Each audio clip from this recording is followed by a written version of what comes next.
everybody, welcome to the Empressive channel.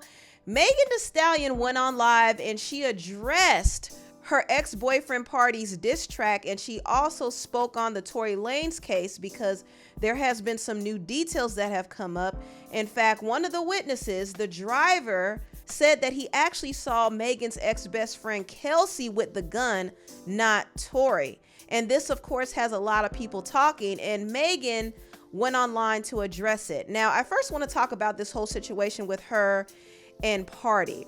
If you remember, Megan dropped her song Cobra, and in the song Cobra, she said she pulled up and caught her man cheating on her in the same spot that she was sleeping in, and a lot of people assumed that she was talking about Pardi. And Megan never dispelled the rumors, so the blogs kind of ran with this narrative, and people were dragging Pardi, and they were also dragging Pardi's new girlfriend, Jada Kingdom, because they thought Pardi cheated on Megan with Jada. And if you look at the comments, you can see that they were really going in. They especially were going in on Pardi. They were dragging him. Pardi then decided to get his lick back, and he dropped a whole song about Megan called The Person, and he basically went after her character and said that she would talk crap about her friends behind their back. He also claimed that she got lipo, which I thought was a petty line that he put in there. Like, why would he reveal that she got lipo?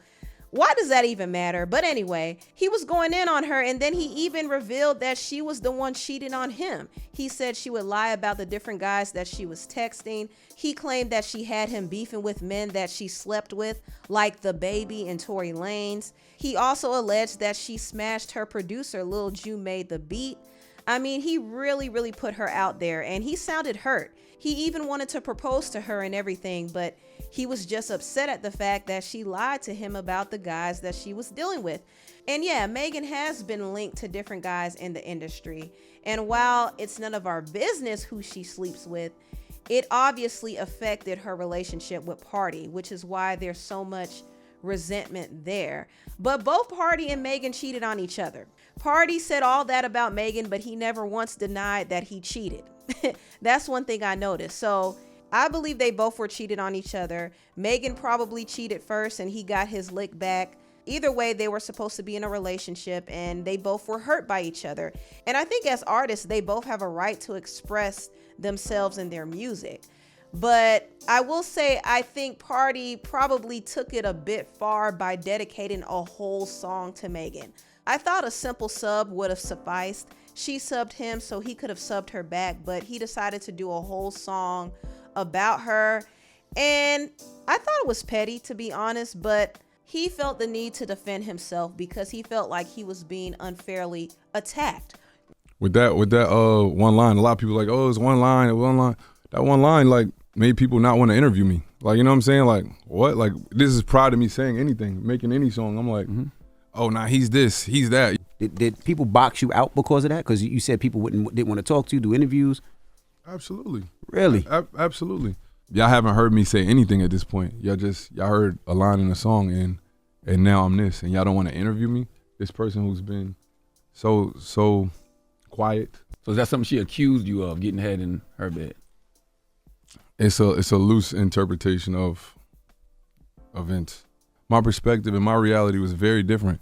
It was very different. What I received was how terrible of a person I was, how you are, and me knowing that the things that you said didn't transpire that way, and the fact that it was just one line with no context, I felt like it was just very calculated. I just thought it was important. But if you didn't get head in the bed, it didn't happen like that. Charlamagne is what I'm telling you. Oh, you got head, just not in her bed. Well, black men don't cheat, first of all.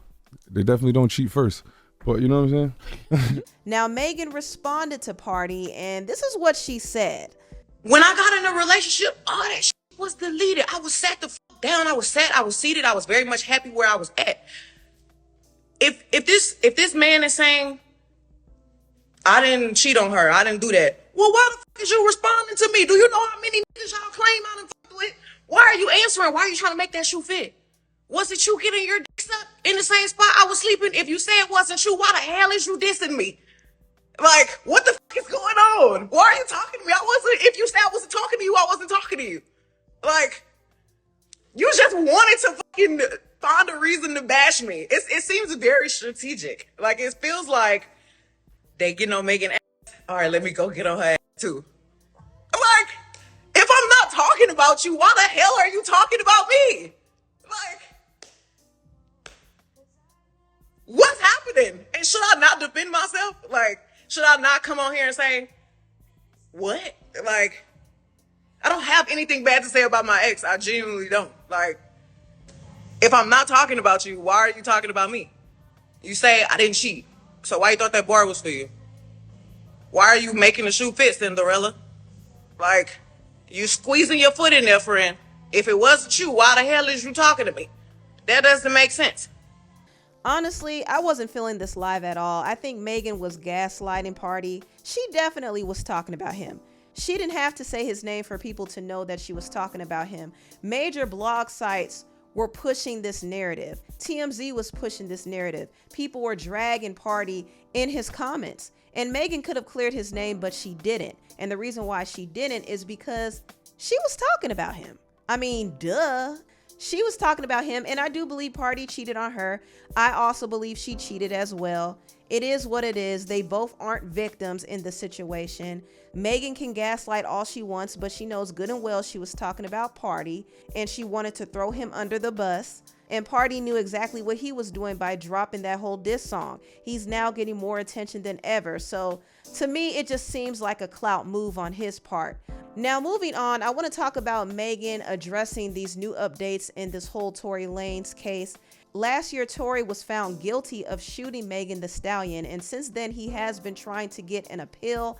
And one of the key witnesses in this whole case was Tory's driver, Jaquan Smith. Jaquan was supposed to testify last year. In fact, he showed up to court the last day of trial ready to give his testimony, but the prosecutors needed time to actually depose him. They needed to ask him questions before he took the stand. But Tory and his legal team ended up not bringing him to the stand because it would cause a delay of the trial. And they were trying to wrap up the trial before Christmas.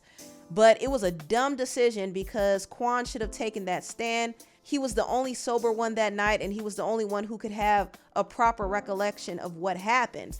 So recently, Jaquan did send in an affidavit, and he actually detailed his account of what happened. And shout out to Mob's World Milagograms, because she was the one who was able to get these documents. In the affidavit, Jaquan said that Megan, Tory, and Kelsey were arguing after they left Kylie Jenner's house. This is consistent with the stories that we have heard. Jaquan was driving them and they were all arguing. Tory and Megan were arguing first, and then Tory dropped the bombshell that he was sleeping with Megan behind Kelsey's back. And so it ignited this huge altercation between them. This is what Jaquan said.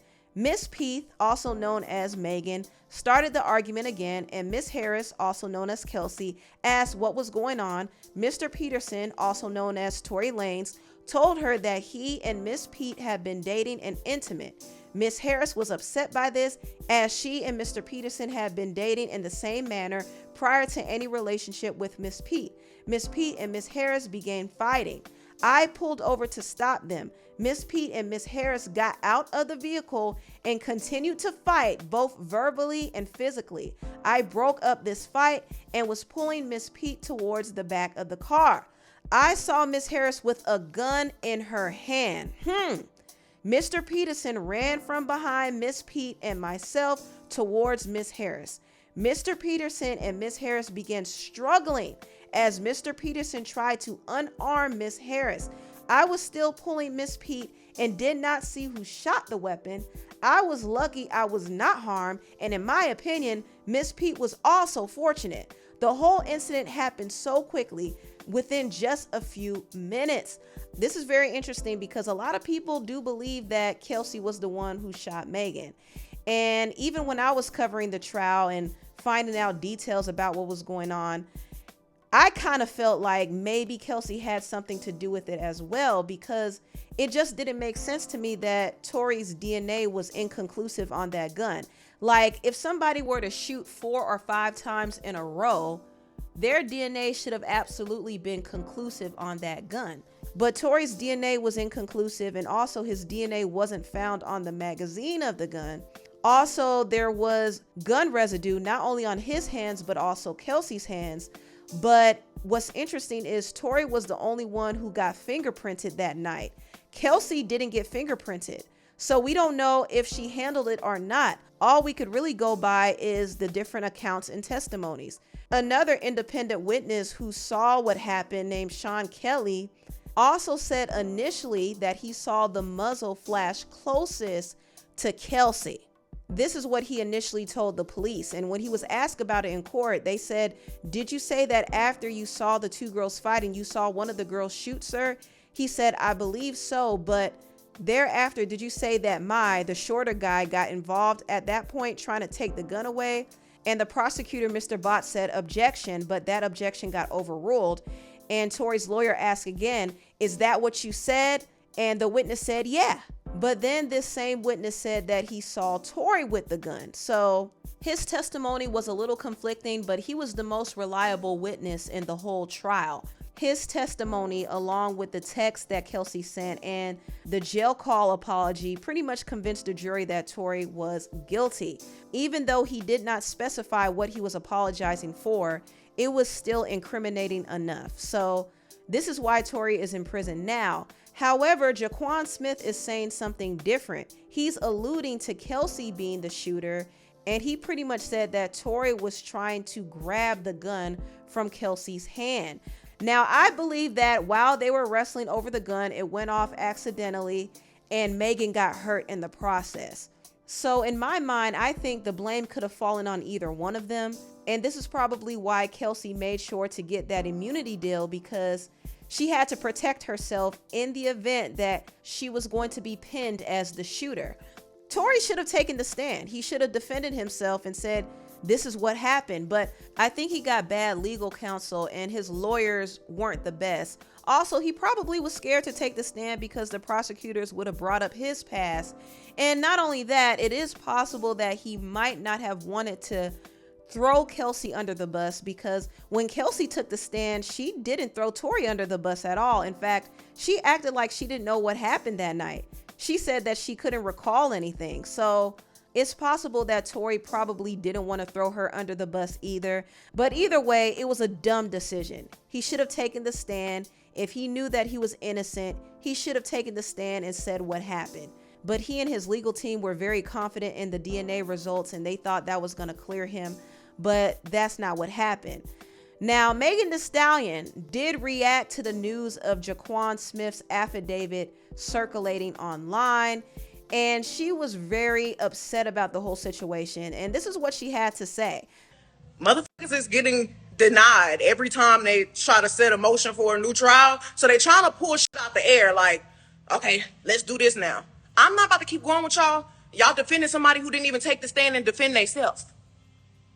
Y'all going back and forth about facts. Y'all could go read real shit. Like, y'all literally believe anything if it's bold and in all caps. Imagine somebody saying that they did not commit a crime and not defending themselves to the T. Imagine y'all saying somebody is following the street code, not snitching. Are you snitching or are you not snitching? Because y'all trying to pretend like Kelsey shot me. Kelsey didn't motherfucking shoot me. And I really wonder why her main problem with me was, you won't tell people I didn't shoot you. I was like, Kelsey, I don't want to talk about this on social media at all. But now you won't even get online and defend yourself. So that really just proves my points. Either you took some money or your life is in danger. Like, why won't you get online and say, because this is what y'all care about. Y'all care about online because the case already won in court. But y'all care about online. Why would y'all motherfuckers not get up there and say, if you say you didn't shoot me, why won't you get on the stand and say I didn't shoot this bitch? You say it online every day. You figure out how to get your niggas to say you didn't do it. You figure out how to get the blogs to say you didn't do it. But the one motherfucker it would have mattered from was you. You should have said, I didn't do it. Kelsey did it. If she did it, why wouldn't you just say she did it? Kelsey, if you did not do it, why won't you just say, I did not do it? I know who shot me. I said who shot me, and that's why the fuck you in jail. Y'all motherfuckers are dragging it online like it's some new evidence. There's no new evidence. Motherfucking witnesses went missing. Why? I wonder why the witnesses went missing. Did y'all pay them? Why y'all showing up now? Why y'all showing up? It's about to be 2024. Y'all still fucking with me. I understand why Megan was frustrated because she wanted this case behind her. I get that, but people still have a lot of questions about the case because of a lot of the inconsistencies that were presented. And not only that, the case is very murky. And now you have this other key witness saying that Kelsey was the one with the gun. it's just very conflicting. But at the same time, I can see why it's triggering for her, because she also is reliving this whole case again. And that's the last thing she wanted to do. She wanted to pop back out and live her life the way she used to live it, but she's dealing with all of this drama in the media now. So she's upset and she had to go online and address everything. But I don't think it's necessary for her to address anything at this point. I mean, she won the case. Tory is in prison right now. He was found guilty, and several of his appeals have been denied. So to see her so defensive and hyped up over this is very interesting to me. I will say that. To me, it just seems like there's a battle to win in the court of public opinion. Both Megan and Tory want to win in the court of public opinion, but people are going to still have questions about the case because of how murky it is. And I think Jaquan coming out is definitely making people question a lot of things. It really is. But anyway, tell me what y'all think about this video down below. Please like, comment, and subscribe, and share this video if you care. Thank you so much for watching, and I'll see you next time. Bye.